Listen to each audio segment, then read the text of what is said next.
मुझे तो जाने दो. First time Ilayaraja is composing film, composing music. Yeah. Well, everybody knows his genius, and everybody is aware of his work, and as I am, and I've had perhaps a little more better fortune of spending time with him personally. I visited his home, spent time with him there, sat around with his son in their little music room in his house. You know what I was saying about sometimes the nature and character of an individual exhibits or comes out in his creativity. When you go into Ilayaraja's house, it's like a pilgrimage. You know, everything is so right and is so aesthetic and so subtle and beautiful, and it's all very organic.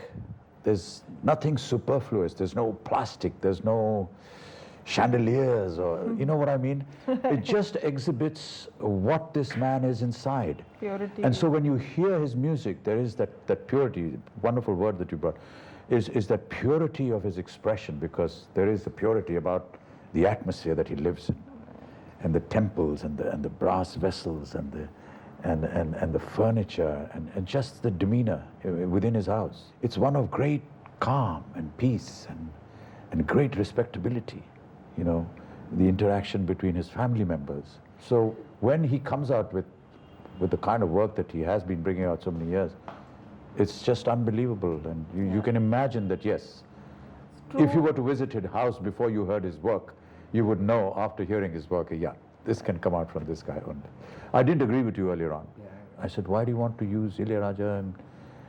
And not because of his talent, but because he wanted to use some of his old works. And he said he's going to revamp them. Right.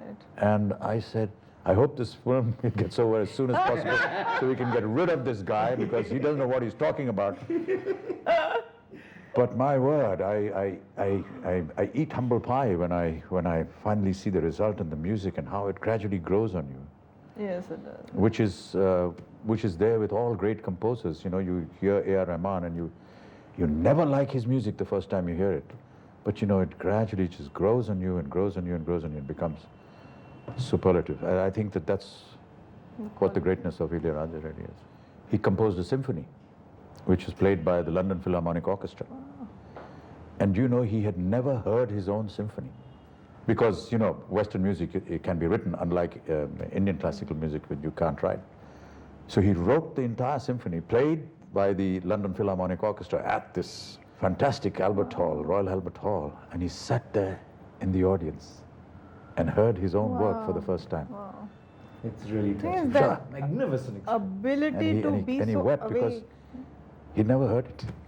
Oh. You're so one with his work. Yeah, that it yeah. just became him, and he could be away from it. And Yes. very few people have that. Tremendous. Quality and ability. Treating work as their worship. Yes, Their yes. own.